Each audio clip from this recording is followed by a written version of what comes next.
ಬಂಧುಗಳೇ ನಮಸ್ಕಾರ, ಹೇಗಿದ್ದೀರಿ ಎಲ್ಲರೂ? ಬಂಧುಗಳೇ, ಮಂಡ್ಯದ ಕೆರಗೋಡಿನಲ್ಲಿ ಸಣ್ಣದಾಗಿ ಶುರುವಾದಂಥ ವಿವಾದ ಯಾವ ರೂಪವನ್ನು ಪಡೆದುಕೊಂಡಿದೆ ಅನ್ನೋದನ್ನು ನೀವೆಲ್ಲರೂ ಕೂಡ ಗಮನಿಸ್ತಾನೆ ಇದ್ದೀರಿ. ಶುರುವಾಗಿದ್ದು ಸಣ್ಣ ಸಮಸ್ಯೆ, ಆದರೆ ಇದೀಗ ಅದು ಸಂಘರ್ಷದ ಹಂತದವರೆಗೆ ಬಂದು ನಿಂತಿದೆ. ಎಲ್ಲಿವರೆಗೆ ಹೋಗಿ ತಲುಪುತ್ತೋ ಗೊತ್ತಿಲ್ಲ. ಬಂಧುಗಳೇ, ಮಂಡ್ಯದಲ್ಲಿ ಇಂದೂ ಕೂಡ ಧರ್ಮ ದಂಗಲ್, ಧರ್ಮ ಜಟಾಪಟಿ, ಧರ್ಮದ ವಿಚಾರಕ್ಕೆ ಸಂಬಂಧಪಟ್ಟ ಹಾಗೆ ಗಲಾಟೆ ಇದ್ಯಾವುದನ್ನು ಕೂಡ ಗಮನಿಸಿರಲಿಲ್ಲ. ಮಂಡ್ಯದಲ್ಲಿ ಇಲ್ಲಿವರೆಗೆ ನಡೀತಿದ್ದುದು ಕೇವಲ ಬದುಕಿಗೆ ಸಂಬಂಧಪಟ್ಟಂತ ಹೋರಾಟ. ರೈತರು ಹೋರಾಟ ಮಾಡ್ತಾ ಇದ್ರು. ರೈತರ ಸಮಸ್ಯೆಗಳಿಗೆ ಸಂಬಂಧಪಟ್ಟ ಹಾಗೆ, ಕಾವೇರಿ ನದಿ ನೀರಿನ ವಿಚಾರಕ್ಕೆ ಸಂಬಂಧಪಟ್ಟ ಹಾಗೆ ಪ್ರತಿಭಟನೆ ನಡೀತಾ ಇತ್ತು. ಅದರ ಆಚೆಗೆ ಈ ಮುಚ್ಚಿದಂಥ ಕಾರ್ಖಾನೆಯನ್ನು ಮತ್ತೊಮ್ಮೆ ಓಪನ್ ಮಾಡಿ ಎನ್ನುವಂಥ ಪ್ರತಿಭಟನೆ, ಕಬ್ಬಿಗೆ ಸರಿಯಾದ ರೀತಿಯಲ್ಲಿ ಬೆಲೆ ಕೊಡಿ ಎನ್ನುವಂಥ ಪ್ರತಿಭಟನೆ, ಇಂಥದ್ದೆಲ್ಲವೂ ಕೂಡ ನಡೀತಾ ಇತ್ತು. ಆದರೆ ಇದೀಗ ಅಂತಹ ಮಂಡ್ಯದಲ್ಲಿ ಇಂಥದೊಂದು ಜಟಾಪಟಿ ಶುರುವಾಗಿ ಮಂಡ್ಯ ಜನರ ನೆಮ್ಮದಿ, ಶಾಂತಿ ಎಲ್ಲವನ್ನೂ ಕೂಡ ಹಾಳು ಮಾಡ್ತಾ ಇದೆ. ಇದಕ್ಕೆ ಯಾರ ಕೊಡುಗೆ ಅಂತ ಗಮನಿಸ್ತಾ ಹೋಗೋದಾದರೆ ಕೇವಲ ಒಂದೇ ಪಕ್ಷದ ಕಡೆಗೆ ನಾವು ಬೆರಳು ಮಾಡಿ ತೋರಿಸೋದಕ್ಕೆ ಸಾಧ್ಯ ಆಗೋದಿಲ್ಲ.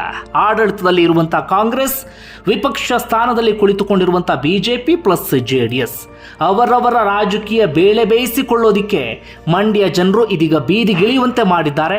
ಮಂಡ್ಯ ಜನರು ನೆಮ್ಮದಿ ಶಾಂತಿಯನ್ನು ಹಾಳು ಮಾಡಿಕೊಳ್ಳುವಂತೆ ಮಾಡಿಬಿಟ್ಟಿದ್ದಾರೆ. ಇವರಿವರ ರಾಜಕೀಯ ಬೇಳೆ ಬೇಯಿಸ್ಕೊಳ್ಳೋಕೆ, ಇವರಿವರ ರಾಜಕೀಯ ಸ್ವಾರ್ಥಕ್ಕೆ. ಬಂಧುಗಳೇ, ಈ ಮಂಡ್ಯ ಪ್ರತಿಭಟನೆ, ಮಂಡ್ಯ ಧ್ವಜ ವಿವಾದವನ್ನು ಗಮನಿಸ್ತಾ ಇದ್ರೆ ಹನುಮಂತ ನಮ್ಮ ನಿಮ್ಮ ನಡುವೆ ಓಡಾಡುವಂತಿದ್ದರೆ, ಅಥವಾ ನಮ್ಮ ನಿಮ್ಮ ನಡುವೆ ಈಗ ಇದ್ದಿದ್ರೆ ನಮ್ಮೆಲ್ಲರಿಗೂ ಕೂಡ ಕಪಾಳಕ್ಕೆರಡು ಬಿಗಿದು ಬುದ್ಧಿವಾದ ಹೇಳ್ತಿದ್ದ ಅಂತ ಕಾಣುತ್ತೆ. ನನ್ನ ವಿಚಾರದಲ್ಲಿ ಈ ರೀತಿಯಾಗಿ ಹೋರಾಟ, ಪ್ರತಿಭಟನೆ ಎಲ್ಲವನ್ನೂ ಮಾಡೋದು ಬಿಟ್ಟು ನಿಮ್ಮ ಬದುಕಿಗೆ ಸಂಬಂಧಪಟ್ಟ ಹಾಗೆ ಯೋಚನೆ ಮಾಡ್ರಪ್ಪ. ಯಾಕ್ರಪ್ಪ ನನ್ನ ವಿಚಾರದಲ್ಲಿ ನಿಮ್ಮ ನೆಮ್ಮದಿ ಶಾಂತಿ ಹಾಳು ಮಾಡ್ಕೊಳ್ತೀರಿ? ಯಾಕ್ರಪ್ಪ ಯಾರದೋ ರಾಜಕೀಯ ಸ್ವಾರ್ಥಕ್ಕೆ, ಯಾರೋ ರಾಜಕೀಯವಾಗಿ ಬೇಳೆ ಬೇಯಿಸ್ಕೊಳ್ಳೋದಿಕ್ಕೆ ನೀವು ಅವರಿಗೆ ಅಸ್ತ್ರ ಹಾಕ್ತೀರಿ ಅಂತ ಹನುಮಂತ ನಮ್ಮೆಲ್ಲರಿಗೂ ಕೂಡ ಬುದ್ಧಿವಾದ ಹೇಳ್ತಿದ್ದ ಅಂತ ಕಾಣುತ್ತೆ. ಇದೀಗ ಘಟನೆಯ ವಿಚಾರಕ್ಕೆ ಬರೋಣ. ಬಂಧುಗಳೇ, ಇದೆಲ್ಲವೂ ಕೂಡ ಶುರುವಾಗಿದ್ದು 22ನೇ ತಾರೀಕಿನಿಂದ. ನಿಮ್ಮೆಲ್ಲರಿಗೂ ಕೂಡ ಗೊತ್ತಿರುವ ಹಾಗೆ ರಾಮ ಮಂದಿರ ಉದ್ಘಾಟನೆ ಆಯಿತು, ಬಾಲರಾಮನ ಪ್ರಾಣ ಪ್ರತಿಷ್ಠೆ ಆಯಿತು. ಅದೇ ಸಂದರ್ಭದಲ್ಲಿ ಮಂಡ್ಯದ ಕೆರಗೋಡಿನ ಒಂದಷ್ಟು ಯುವಕರು ಅಥವಾ ಗ್ರಾಮಸ್ಥರು ಏನು ಪ್ಲಾನ್ ಮಾಡ್ಕೊಂಡಿದ್ರು ಅಂದರೆ, ಈ 108 ಅಡಿ ಎತ್ತರದ ಧ್ವಜಸ್ತಂಭದ ಉದ್ಘಾಟನೆ, ಹಾಗೆ ಅಲ್ಲಿ ಧ್ವಜವನ್ನು ಹಾರಾಡಿಸೋದು ಅಂತ ಅವ್ರು ಪ್ಲಾನನ್ನು ಮಾಡ್ಕೊಂಡಿದ್ರು. ಸಿಕ್ಕಿರುವಂಥ ಮಾಹಿತಿಯ ಪ್ರಕಾರ ಕೆರಗೋಡಿನಲ್ಲಿ ಈ ಧ್ವಜಸ್ತಂಭ ಇದೆಯಲ್ಲ, ಅದನ್ನು ಮೊದಲೇ ಸಿದ್ದರಾಮಯ್ಯನವರು ಉದ್ಘಾಟನೆ ಮಾಡಿದ್ರಂತೆ. ಆ ಗ್ರಾಮಸ್ಥರು ಹಣವನ್ನು ಒಟ್ಟಾಕಿ ಆ ಧ್ವಜಸ್ತಂಭವನ್ನು ನವೀಕರಣ ಮಾಡಿದ್ದಾರೆ. 60 ಅಡಿ ಅಂತ ಪ್ಲಾನ್ ಮಾಡಿದ್ರಂತೆ, ಪರ್ಮಿಷನ್ ಕೂಡ 60 ಅಡಿ ಇತ್ತಂತೆ. ಅದಾದ ಬಳಿಕ ಅದು 108 ಅಡಿ ಎತ್ತರಕ್ಕೆ ಹೋಯಿತು. ಸರ್ಕಾರದ ಹಣ ಅಲ್ಲ, ಅದೆಲ್ಲವೂ ಕೂಡ ಅವರೇ ಸಂಗ್ರಹಿಸಿದಂಥ ಹಣ ಅದು ಧ್ವಜಸ್ತಂಭಕ್ಕೋಸ್ಕರ.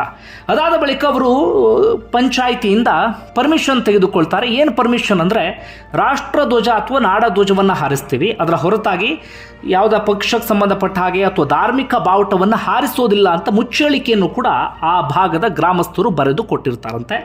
ಆದರೆ ಅದಾದ ಬಳಿಕ ಅವರು ರಾಷ್ಟ್ರಧ್ವಜವನ್ನು ಹಾರಿಸೋದಿಲ್ಲ, ಅದರ ಬದಲಾಗಿ ಭಗವಾ ಧ್ವಜ ಅಥವಾ ಹನುಮನ ಧ್ವಜವನ್ನು ಅಲ್ಲಿ ಹಾರಿಸ್ತಾರೆ. ಈ ವಿಚಾರ ಗ್ರಾಮ ಪಂಚಾಯಿತಿವರೆಗೂ ಕೂಡ ಬರುತ್ತೆ. ಗ್ರಾಮ ಪಂಚಾಯಿತಿಯಲ್ಲೂ ಕೂಡ ಈ ವಿಚಾರಕ್ಕೆ ಸಂಬಂಧಪಟ್ಟ ಹಾಗೆ ಚರ್ಚೆ ಆಗುತ್ತೆ. ಸಾಮಾನ್ಯ ಸಭೆಯಲ್ಲಿ 22 ಸದಸ್ಯರಲ್ಲಿ 20 ಸದಸ್ಯರು ಆ ಭಗವಾ ಧ್ವಜದ ಪರವಾಗಿ ನಿಂತ್ಕೊಂಡ್ರೆ 2 ಸದಸ್ಯರು ವಿರೋಧವನ್ನು ವ್ಯಕ್ತಪಡಿಸ್ತಾರೆ. ಅದಾದ ಬಳಿಕ ವಿರೋಧವನ್ನು ವ್ಯಕ್ತಪಡಿಸಿದಂಥ ಸದಸ್ಯರು ಹಾಗೆ ದಲಿತ ಸಂಘರ್ಷ ಸಮಿತಿ ಇವರೆಲ್ಲರೂ ಕೂಡ ಜಿಲ್ಲಾಡಳಿತಕ್ಕೊಂದು ದೂರನ್ನು ಕೊಡ್ತಾರೆ. ನೋಡಿ, ಈ ರೀತಿಯಾಗಿ ಸರ್ಕಾರಿ ಜಾಗದಲ್ಲಿ ರಾಷ್ಟ್ರಧ್ವಜವನ್ನು ಹಾರಿಸ್ತೀವಿ ಅಂತ ಪರ್ಮಿಷನ್ ತೆಗೆದುಕೊಂಡು ಒಂದು ಧರ್ಮಕ್ಕೆ ಸಂಬಂಧಪಟ್ಟ ಹಾಗೆ ಅಥವಾ ಧಾರ್ಮಿಕತೆಗೆ ಸಂಬಂಧಪಟ್ಟ ಹಾಗೆ ಭಗವಾ ಧ್ವಜವನ್ನು ಹಾರಿಸಿದ್ದಾರೆ, ಎಷ್ಟರ ಮಟ್ಟಿಗೆ ಸರಿ ಅಂತ ದೂರನ್ನು ಕೊಡ್ತಾರೆ. ಜಿಲ್ಲಾಡಳಿತ ತಾಲೂಕು ಆಡಳಿತಕ್ಕೆ ಮೌಖಿಕ ಸೂಚನೆಯನ್ನು ಕೊಡುತ್ತೆ, ಅದನ್ನು ತೆರವುಗೊಳಿಸಬೇಕು ಅಂತ ಹೇಳಿ. ಅದಾದ ಬಳಿಕ ಆದಂಥ ಬೆಳವಣಿಗೆ ಏನಪ್ಪ ಅಂದರೆ, 26ನೇ ತಾರೀಕು ಅಧಿಕಾರಿಗಳು ಅಲ್ಲಿಗೆ ಬರ್ತಾರೆ. ಬಂದು ಹನುಮ ಧ್ವಜವನ್ನು ಕೆಳಗಿಳಿಸಿ ರಾಷ್ಟ್ರಧ್ವಜವನ್ನು ಹಾರಿಸ್ತಾರೆ, ಅಂದರೆ ರಾಷ್ಟ್ರ ಧ್ವಜಾರೋಹಣವನ್ನು ಮಾಡ್ತಾರೆ. ಅದಾದ ಬಳಿಕ ಮತ್ತೆ ಅಲ್ಲಿ ಹನುಮ ಧ್ವಜವನ್ನು ಆ ಭಾಗದ ಗ್ರಾಮಸ್ಥರು ಹಾರಿಸ್ತಾರೆ. 28ನೇ ತಾರೀಕು ಬೆಳಗಿನ ಜಾವ 3 ಗಂಟೆಗೆ ಯಾರೂ ಇರೋದಿಲ್ಲ ಅಂಥೇಳಿ ಅಲ್ಲಿಗೆ ಅಧಿಕಾರಿಗಳು ಬರ್ತಾರೆ. ಹನುಮ ಧ್ವಜವನ್ನು ಕೆಳಗಿಳಿಸುವಂಥ ಪ್ರಯತ್ನ ಪಡ್ತಾರೆ ವಿತ್ ಪೊಲೀಸ್ ಪ್ರೊಟೆಕ್ಷನ್. ಆದರೆ ಅಷ್ಟೊತ್ತಿಗಾಗಲೇ ಅಲ್ಲಿ ಗ್ರಾಮಸ್ಥರು ನೆರೆದಿರ್ತಾರೆ. ಮಹಿಳೆಯರು, ಪುರುಷರು ಇವರೆಲ್ಲರೂ ಕೂಡ ಅಲ್ಲಿ ಒಗ್ಗಟ್ಟಾಗಿರ್ತಾರೆ. ಅವರು ತೀವ್ರವಾದಂಥ ಪ್ರತಿಭಟನೆ, ಆಕ್ರೋಶವನ್ನು ಹೊರಹಾಕ್ತಾರೆ. ಯಾವುದೇ ಕಾರಣಕ್ಕೂ ಧ್ವಜವನ್ನು ಇಳಿಸೋದಕ್ಕೆ ಬಿಡೋದಿಲ್ಲ ಅಂತ ಅವರೆಲ್ಲರೂ ಕೂಡ ಪಟ್ಟು ಹಿಡಿದು ಕುಳಿತುಕೋತಾರೆ. ಆದರೆ ಬೆಳಿಗ್ಗೆ ಆಗಷ್ಟೊತ್ತಿಗೆ ಅಲ್ಲಿ ಬಲವಂತದ ಕ್ರಮದ ಕಾರಣಕ್ಕಾಗಿ 11 ಗಂಟೆಗೆ ಇದು ರಾಜಕೀಯ ಸ್ವರೂಪವನ್ನು ಪಡೆದುಕೊಳ್ಳುತ್ತೆ. ಪ್ರತಿಭಟನೆ ಆರಂಭ ಆಗುತ್ತೆ, ಲಾಠಿ ಚಾರ್ಜನ್ನು ಕೂಡ ನಡೆಸಲಾಗುತ್ತೆ. ಅದಾದ ಬಳಿಕ ನಿಮ್ಮೆಲ್ಲರಿಗೂ ಕೂಡ ಗೊತ್ತಿರುವ ಹಾಗೆ ಇಂಥದ್ದೇನಾದರೂ ಆಗಲಿ ಆ ಭಾಗದಲ್ಲಿ ಅಂತ ಕಾಯ್ತಿದ್ದಂಥ BJP ನಾಯಕರು ಅಲ್ಲಿಗೆ ಎಂಟ್ರಿ ಕೊಟ್ಟು ಬಿಡ್ತಾರೆ.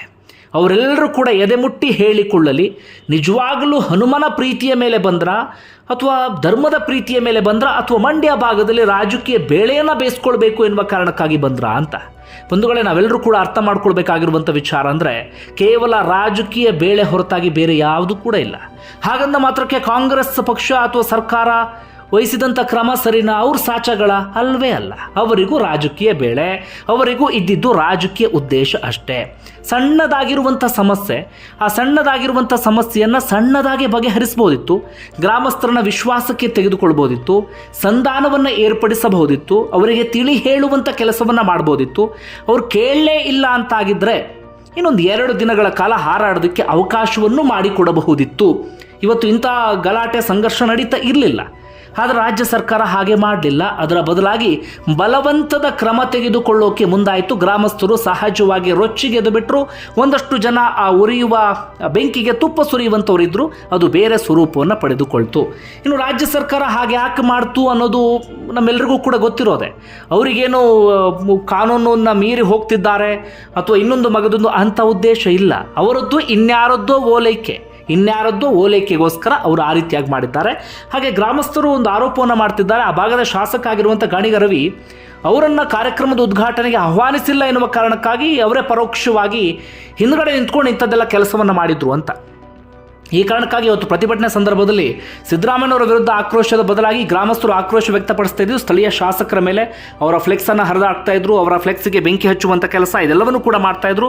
ಹಾಗೆ ಅವ್ರನ್ನ ಸಮರ್ಥಿಸಿಕೊಂಡಂಥ ಸಚಿವ ಚಲುವರಾಯಸ್ವಾಮಿ ಅವರ ವಿರುದ್ಧವೂ ಕೂಡ ಆಕ್ರೋಶವನ್ನು ಹೊರಹಾಕೋದಕ್ಕೆ ಶುರು ಮಾಡಿಕೊಂಡ್ರು. ನಾನು ಅದೇ ಹೇಳೋದಕ್ಕೆ ಹೊರಟಿದ್ದು, ಇಲ್ಲಿ ಅವರವರ ಸ್ವಾರ್ಥ. ಒಬ್ಬರಿಗೆ ಇನ್ಯಾವುದೋ ಧರ್ಮವನ್ನು ಓಲೈಸಬೇಕು ಎನ್ನುವ ಕಾರಣಕ್ಕಾಗಿ ಬಲವಂತದ ಕ್ರಮ, ಇನ್ನೊಬ್ಬರಿಗೆ ಇಲ್ಲಿ ನಮ್ಮ ರಾಜಕೀಯ ಬೇಳೆ ಎಷ್ಟು ಬೇಯುತ್ತೆ ಅಂತ ಅವ್ರು ಎಂಟ್ರಿ ಕೊಟ್ಟೇ ಆಗ್ಬಿಡ್ತು. ನಾನು ಆಗಲೇ ಹೇಳಿದ ಹಾಗೆ ಇಂಥದ್ದು ನಡೀಲಿ ಮಂಡ್ಯ ಭಾಗದಲ್ಲಿ ಅಂತ ಕಾಯ್ತಾ ಇದ್ರು. ಈ ಬಾರಿಯ ಲೋಕಸಭಾ ಚುನಾವಣೆಯಲ್ಲಿ ಶತಾಯಗತಾಯ ಮಂಡ್ಯವನ್ನು ಮೈತ್ರಿ ಮಾಡ್ಕೊಂಡಿದ್ದಾರಲ್ಲ JDS ಮತ್ತು BJP ವಶಕ್ಕೆ ತೆಗೆದುಕೊಳ್ಳಲೇಬೇಕು ಎನ್ನುವಂಥ ಪಟ್ಟು. ಇಂಥದ್ದೇನಾದರೂ ಆದರೆ ನಮಗೆ ವರ್ಕೌಟ್ ಆಗಬಹುದಾ ಅನ್ನೋದು ಅವ್ರದ್ದೊಂದು ಯೋಚನೆ. ಈ ಕಾರಣಕ್ಕಾಗಿ BJP ನಾಯಕರು ಎಂಟ್ರಿ ಕೊಟ್ಬಿಟ್ರಪ್ಪ. ಕುಮಾರಸ್ವಾಮಿಯವರು ಎಂಟ್ರಿ ಕೊಟ್ಬಿಟ್ರು. ಇದೇ ಕುಮಾರಸ್ವಾಮಿ BJP ಜೊತೆಗೆ ಮೈತ್ರಿ ಮಾಡಿಕೊಳ್ಳೋಕು ಮುನ್ನ ಇಂಥದ್ದೊಂದು ಘಟನೆ ಮಂಡ್ಯದ ಕೆರಗೋಡಿನಲ್ಲಿ ನಡೆದಿದ್ರೆ ಯಾವ ರೀತಿಯಾಗಿ ಪ್ರತಿಕ್ರಿಯೆ ನೀಡ್ತಾ ಇದ್ರು ಅನ್ನೋದು ನಮ್ಮೆಲ್ಲರಿಗೂ ಕೂಡ ಗೊತ್ತಿರುವಂಥ ವಿಚಾರ. ಅವರೆಲ್ಲರೂ ಕೂಡ ಸಮಯ ಸಾಧಕರು. ಆ ಸಂದರ್ಭದಲ್ಲಿ ಏನು ಸಾಧನೆ ಮಾಡ್ಬೋದು ಅದನ್ನು ಬಹಳ ಚೆನ್ನಾಗಿ ಸಾಧನೆ ಮಾಡ್ತಾರೆ. ಇವತ್ತು ಕುಮಾರಸ್ವಾಮಿಯವರು ಕೂಡ ಅಂಥದ್ದೇ ಒಂದು ಕೆಲಸವನ್ನು ಮಾಡ್ತಿದ್ದಾರೆ. ಒಟ್ಟಾರೆಯಾಗಿ ಅವರೆಲ್ಲರೂ ಕೂಡ ಎಂಟ್ರಿ ಕೊಟ್ಟರು. ಪಾದಯಾತ್ರೆ ನಡೀತು. ಒಂದಷ್ಟು ಕಡೆಗಳಲ್ಲಿ ಹಿಂಸಾಚಾರದ ರೂಪವನ್ನು ಪಡೆದುಕೊಳ್ಳುವಂಥ ಹಂತಕ್ಕೆ ಹೋಯಿತು. ಯಾಕಂದರೆ ಫ್ಲೆಕ್ಸಿ ಬೆಂಕಿ ಹಚ್ಚೋದು, ಕಲ್ಲು ಹೋಗಿ ತೂರಾಟ ಮಾಡೋದು ಅಂಥದ್ದೆಲ್ಲವೂ ಕೂಡ ಆಯಿತು. ಆಗ ಪೊಲೀಸರು ಲಾಠಿ ಚಾರ್ಜ್ ಮಾಡಿದರು. ಒಂದಿಬ್ಬರ ಕಣ್ಣಿಗೆ ಬಲವಾದಂಥ ಪೆಟ್ಟು ಬಿದ್ದಿದೆ. ಒಂದಷ್ಟು ಜನರಿಗೆ ಕಾಲಿಗೆ ಕೈಗೂ ಕೂಡ ಪೆಟ್ಟು ಬಿದ್ದಿದೆ. ಇದು ಬೇರೆ ಬೇರೆ ರೂಪವನ್ನು ಪಡೆದುಕೊಳ್ತಾ ಇದೆ. ಒಟ್ಟಾರೆಯಾಗಿ ಸಂಘರ್ಷದ ರೂಪವನ್ನು ಪಡೆದುಕೊಳ್ಳುವಂಥ ಎಲ್ಲ ಲಕ್ಷಣಗಳು ಕೂಡ ಕಾಣಿಸ್ತಾ ಇದೆ. ಫೆಬ್ರವರಿ 9ಕ್ಕೆ ಮಂಡ್ಯ ಬಂದ್ಗೆ ಬೇರೆ ಕರೆ ಕೊಟ್ಟಿದ್ದಾರೆ. ಇದು ಇನ್ನು ಯಾವ್ಯಾವ ರೂಪವನ್ನು ಪಡೆಯುತ್ತೋ ಗೊತ್ತಿಲ್ಲ. ಇದು ಇಲ್ಲಿಗೆ ನಿಲ್ಲುವಂಥ ಲಕ್ಷಣಗಳು ಕೂಡ ಕಾಣಿಸ್ತಾ ಇಲ್ಲ. ಇಲ್ಲಿ ನಿಲ್ಲೋದಿಲ್ಲ. ಯಾಕಂದರೆ ಮಾಧ್ಯಮಗಳು ಕೂಡ ಇದಕ್ಕೆ ಅಂದರೆ ಉರಿಯುವ ಬೆಂಕಿಗೆ ತುಪ್ಪ ಹಚ್ಚುವಂಥ ಕೆಲಸವನ್ನು ಬಹಳ ಚೆನ್ನಾಗಿ ಮಾಡ್ತಿದ್ದಾರೆ. ರಣರಣ ಮಂಡ್ಯದಲ್ಲಿ ಬೆಂಕಿ, ಮಂಡ್ಯದಲ್ಲಿ ಅದು ಇದು ಅಂತ ಹೇಳಿ ಅವರು ಇನ್ನೂ ಚೆನ್ನಾಗಿ ಬೇಳೆ ಬೇಯಿಸ್ಕೊಳ್ತಾ ಇದ್ದಾರೆ. ಹೀಗಾಗಿ ಒಟ್ಟಾರೆಯಾಗಿ ಮಂಡ್ಯ ಜನರ ಶಾಂತಿ ನೆಮ್ಮದಿಯನ್ನು ಹಾಳು ಮಾಡುವಂಥ ಕೆಲಸವನ್ನು ಎಲ್ಲರೂ ಮಾಡ್ತಿದ್ದಾರೆ. ಇಂತಹ ಸಂದರ್ಭದಲ್ಲಿ ಜವಾಬ್ದಾರಿಯುತವಾಗಿ ಆ ಭಾಗದ ಜನರಿಗೆ ಬುದ್ಧಿ ಮಾತನ್ನು ಹೇಳುವಂಥ ಕೆಲಸವನ್ನು ಮಾಧ್ಯಮದವರು ಮಾಡಬೇಕಿತ್ತು. ಆದರೆ ಅವರೆಲ್ಲರೂ ಕೂಡ ಆ ಧೈರ್ಯವನ್ನು ಕಳ್ಕೊಂಡು ಎಷ್ಟೋ ವರ್ಷಗಳಾಗಿ ಹೋಗ್ಬಿಡ್ತು. ಅದು ಬಹಳ ಬೇಸರದ ಸಂಗತಿ. ಒಟ್ಟಾರೆಯಾಗಿ ಮಂಡ್ಯದಲ್ಲಿ ಆದಂಥ ಇನ್ಸಿಡೆಂಟ್ ನಿಮಗೇನು ಅನಿಸುತ್ತೆ ಅದನ್ನು ಕಮೆಂಟ್ ಬಾಕ್ಸಲ್ಲಿ ಮೆನ್ಷನ್ ಮಾಡಿ. ಒಟ್ಟಾರೆಯಾಗಿ ಈ ಘಟನೆ ನಡೆಯೋದ್ರಲ್ಲಿ ಮೂರೂ ಪಕ್ಷದ ಪಾತ್ರವೂ ಕೂಡ ಬಹಳ ಚೆನ್ನಾಗಿ ಇದೆ ಅನ್ನೋದರಲ್ಲಿ ಯಾವುದೇ ಅನುಮಾನವೂ ಕೂಡ ಇಲ್ಲ. ಒಟ್ಟಾರೆಯಾಗಿ ಇಲ್ಲಿ ಹಾಳಾಗಿದ್ದು ಮಾತ್ರ ಮಂಡ್ಯ ಜನರ ನೆಮ್ಮದಿ, ಶಾಂತಿ. ಎಲ್ಲರೂ ನೆಮ್ಮದಿಯಾಗಿ ಆರಾಮಾಗಿ ಇದ್ದರು. ಅದರ ಧರ್ಮದ ವಿಚಾರವನ್ನು ತಂದು ಅವರ ನೆಮ್ಮದಿಯನ್ನು ಹಾಳು ಮಾಡುವಂಥ ಕೆಲಸವನ್ನು ರಾಜಕೀಯ ಪಕ್ಷದ ನಾಯಕರು ಮಾಡಿದ್ದಾರೆ.